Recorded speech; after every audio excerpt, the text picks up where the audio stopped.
Good morning, Jeff Surber, Operations Section Chief with Great Basin Team 1 with your morning update for September 6th. Starting in the rear of the fire, our divisions XXYY WWXX that head back from the Taylorsville area back to the west. We're going to disband that group after today. That group has a task force leader and some equipment that we can better utilize on the front of the fire, and we have had no issues for a week or more on that end of the fire. A few smoke reports, and we'll still go back and deal with smoke reports if we need to. We are going to have a few resources left there, but we need the overhead, which is a task force leader, because we lack a lot of the mid-level management, and our span of control for our division supervisors is too large. So that's kind of what's going on that end. Coming over to our division UU, that's pretty much dealing with this slop they've been dealing with for a couple of weeks now above Taylorsville. We continue to hit that with helicopters. We'll continue to do that again today. Hit that with buckets from medium or heavy helicopters and hold that in check. That is our strategy right now. It does get active on these hot days with low relative humidities, and we plan to keep on keeping that in check and buying us time, because we have a lot of resources deployed in these other areas that have a lot of threat. Right now that doesn't pose a huge threat because we're holding the heat down in that one, so that's kind of why we've shifted. But we will continue to pay attention to that. We still have the same complement of folks in there in the Taylorsville area and in Genesee. But as far as taking action on our planned burn over there, we aren't going to for the time being. We're just going to keep on holding that in check. Moving into Division Romeo, even though it doesn't show that as contained line, we have had no issues with that for probably 3 days at least since we finished the burning over towards Davis Lake.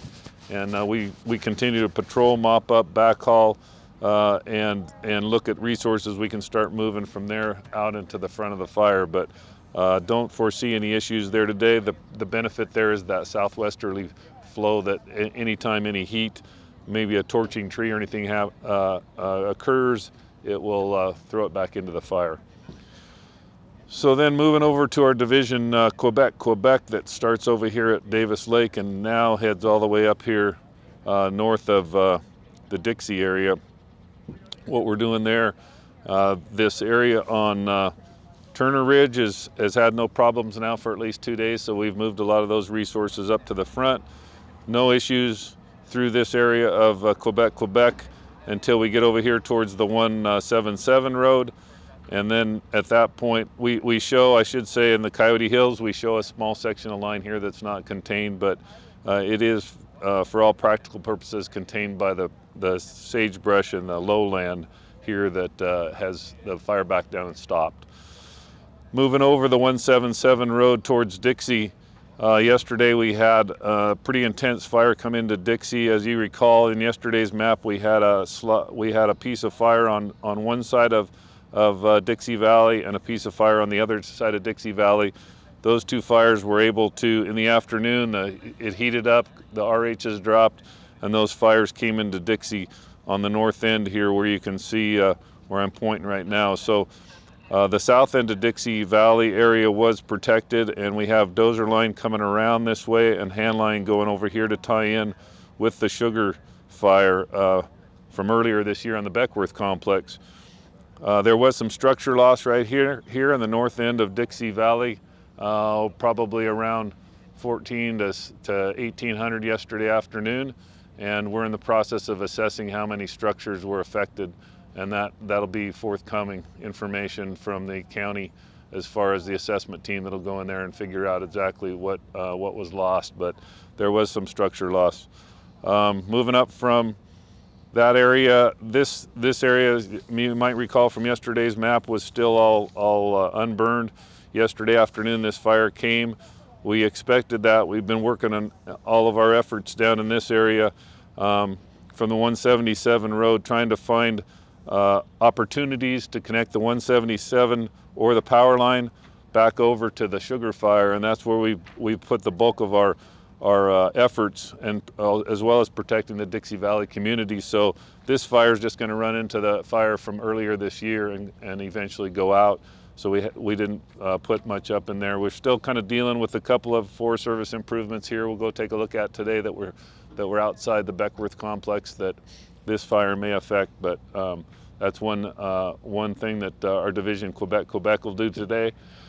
And then moving up into the area along the 395 corridor, you can see new fire down there. Our latest IR shows 3 different areas where the fire has come down to the dozer line at the base of the slope. And what our plan is there is to let that fire continue to come down, not take an aggressive offensive action by going in here and just lighting it all off. What we're letting it do is come down in waves, and as it comes down, catch it where it gets to the dozer line. And if we need to, light a little bit of fire right when it's close to the line, just to finish it off, and keep the intensities as low as possible all through here. So there's a dozer line that comes down from the top right here on the west end, and a dozer line down here, right here on the east end. And we plan to create a box, pretty much a box of fire from here to here, eventually, as that fire just comes down off the slope. So that's what I'd expect to continue to see over there today for those people that are driving 395, seeing that fire. We have a lot of resources there at the bottom, as you'll see when you drive that corridor, and that's what they're involved in. Lastly, we have a division Oscar over here, and we did have a spot, a slop over yesterday where it came out. We have miles and miles of line in there, and we do have a shortage of resources. So what happens is we have dozer line in there and maybe 1 tree torches, and we have all the folks working on hose lay and trying to pull hose down there to get water along that line and take care of all that heat that's along the line. But a lot of the time our air attack or folks in the air will see those spots because we can't see everything. We're down in the woods and in the trees. We're not always on a ridge where we can see things. So air attack called that in. We got a lot of aircraft on it, scoopers and everything else yesterday, trying to throw enough retardant and water on that thing before dark to get it to lay down. My understanding is that it got ringed with dozer line last night.